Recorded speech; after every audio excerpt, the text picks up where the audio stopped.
నమస్తే అందరికీ. Welcome to 'Vahira vibes'. ఈరోజు మన ప్రయాణం ఎక్కడికి అనంటే తమిళనాడు. తమిళనాడులో నేను కొన్ని వారాహి అమ్మ టెంపుల్స్ చూసుకోవాలి అనుకున్నాను. ఇది వచ్చేసి తమిళనాడు అరసూర వారాహి టెంపుల్. అరసూరలో ఉండే వారాహి టెంపుల్. మనం చాలా ఇన్‌స్టా రీల్‌లో చూస్తూ ఉంటాము దీన్ని. మీరు చూడండి టెంపుల్ లోపల ఇలా ఉంటుంది. చాలా బాగా దర్శనమైంది. మా పేరు పైన అర్చన చేశారు. చేతికి ఒక తాడు కట్టారు పంతులు గారు. కానీ అంతకు మించి ఇక్కడ చాలా చాలా చాలా వేడిగా ఉండే అసలు ఎంత వేడుందంటే, ఎంత వేడైనా తట్టుకొని ఇంకా అమ్మవారి దర్శనం చేసుకోవాలనుకున్నాం. చేసుకున్నాము. నేనింక చాలా క్లిప్స్ యాడ్ చేయలేదు. బికాజ్ అది వేడి వల్ల అంత క్లియర్‌గా తీయలేకపోయినా. అండ్ నెక్స్ట్ టెంపుల్ వచ్చేసి వేలూరి వారాహి టెంపుల్. మనం హ్మ్. చాలా మందికి తెలుసు ఇప్పుడైతే. ఎందుకంటే ఇన్‌స్టా రీల్‌లో అండ్ యూట్యూబ్‌లో కనిపిస్తానే ఉంటది అమ్మవారి టెంపులు. అది అమ్మవారికి పసుపు నూరి పెడతా ఉంటారు కదా! ఇదే ఆ టెంపులు. నేను అస్సలు ఎక్స్‌పెక్ట్ చేయలేదు. అసలు ఈ టెంపుల్ ఇంత బావుంటదండి. ఇంత పెద్దగుంటదని నేను అస్సలు ఎక్స్‌పెక్ట్ చేయలేదు. టెంపుల్ అయితే ఎంత అద్భుతంగా ఉందనంటే, అసలు చూడడానికి 2 కళ్ళు సరిపోలేదు. అండ్ మోరోవర్ మెయింటెనెన్స్ కూడా అంతే బావుండింది టెంపులు. నాకైతే చాలా నచ్చింది. అసలు ప్రతీదీ అక్కడ అమ్మవారి దగ్గర దీపాలనమాట. అది కూడా వారాహి అమ్మనే. నాకైతే ఎంత నచ్చిందంటే, ఓహ్ మై గాడ్! నేనెంత లక్కీ అని ఫీల్ అయ్యానంటే, ఇంత దూరం అమ్మవారు దర్శనానికి పిలిపించుకున్నారు ఆమె.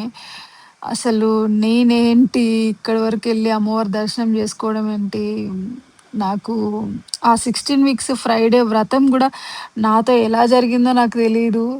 అన్నీ మిరాకిలస్‌గా జరిగినాయి. నిజంగా వారాహి అమ్మ మనతో ఉంటే ఎన్నెన్నో జరుగుతాయి. ఎంత అంటే మనం ఏమనుకున్నా జరిగిపోతాయి. నిష్టగా ఉండాలి అంతే. తల్లిని నమ్ముకొని ఉండాలి అంతే. నా విషయంలో జరిగింది ఇది. అసలు చాలా చాలా చాలా నచ్చింది నాకు టెంపులు. ఇది హ్మ్, శివజ్యోతి శివజ్యోతుల శక్తిపీఠం అని జెప్పేసి అక్కడ మెన్షన్ జేసి ఉండే అనమాట. అసలు ఎంత పీస్‌గా ఉండే అంటే చాలా నచ్చింది నాకు. నేను ఐయామ్ సో సారీ. లిటరల్‌గా నేను ఏడ్చేసా. అసలు నాకు ఇప్పుడు గూడా నాకు మాట్లాడడానికి మాటలు రావట్లేదు. అంత బావుంది టెంపుల్ అసలు. చాలా బాగా జేశారు. మన తెలుగు వాళ్ళైతే కంపల్సరీ వెళ్ళండి ఒకసారి టైం జూసుకొని. వారాహి అమ్మని అంత పెద్ద విగ్రహం అలా చూస్తుంటే మనకు 2 కళ్ళు సరిపోవు అమ్మవారిని. లక్కీగా మేమెళ్ళిన టైంకి ఇంకా జనం లేకుండే. ఈ నైటొస్తారంట. చాలా ఎక్కువ మంది వస్తారంట నైటు. సో, ఇక్కడ చూడండి అమ్మవారు అసలు ఎంత బావున్నారంటే, నేను అమ్మవారిని ఎప్పుడు ఇంట్లో పూజ చేసేటప్పుడు పటంలో జూషి, చిన్న విగ్రహాలను జూషి, నాకిలా ఇంత పెద్దగా జూసే వరకల్లా నా 2 కళ్ళు సరిపోలేదు. నాకు ఏడుపొచ్చేస్తుండే అసలు. టెంపుల్ గూడా చాలా బాగా గట్టారు. ఇంకా ప్లాన్ జేస్తున్నారంట. ఇంకా ఏదో చేస్తా ఉన్నారు. చాలా చాలా బావుండే. నేనైతే కంపల్సరీ చెప్తా. మన తెలుగు వాళ్ళు ఖచ్చితంగా వెళ్ళండి ఒకసారి. అమ్మవారిని దర్శించుకోవాలని మీరు గట్టిగా అనుకోండి. ఖచ్చితంగా వెళ్తారు.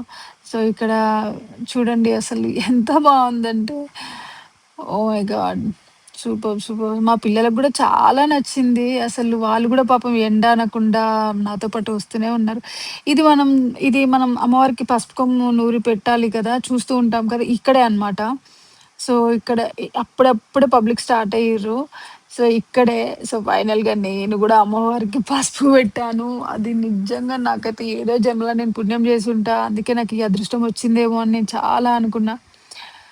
నాకు నిజంగా నా నా నా ఈ జన్మకి ఇది చాలు అనిపిచ్చింది. నాకు అమ్మవారిని తాకుతూ నేనలా అసలు పసుపు పెట్టి, నా చేతులతో నేను పసుపు నూరి అమ్మవారికి పెట్టడం అంటే అసలు ఎంత లక్కీ అంటే నేను నిజంగా చెప్తున్నా. ప్రతి ఒక్కరు ఎక్స్‌పీరియన్స్ చేయాలి దీన్ని. సాక్షాత్తు అమ్మవారే అలా కూర్చుంటే నేను పసుపు పెట్టిన అలా ఫీల్ అయ్యా నేను అసలు. నాకెంత నచ్చిందనంటే ఇది గదా! ఇది గదా! జీవితం అంటే ఇంకేముంది ఇంతకు మించి అలా ఫీల్ అయ్యాను నేను కంప్లీట్‌గా. అంత బావుండే నా ఎక్స్‌పీరియన్స్. నేను మళ్ళీ మళ్ళీ చెప్తున్నా నిజంగా ఖచ్చితంగా మీరు దాన్ని ఎక్స్‌పీరియన్స్ చేయాల్సిందే. మీరు వెళ్ళాల్సిందే ఖచ్చితంగా అక్కడికి. చాలామంది ఈ మధ్య కాలంలో వారాహి అమ్మ దీక్ష చేస్తున్నారు. వారాహి అమ్మది వ్రతం చేస్తున్నారు ఫ్రైడే, ఫ్రైడే.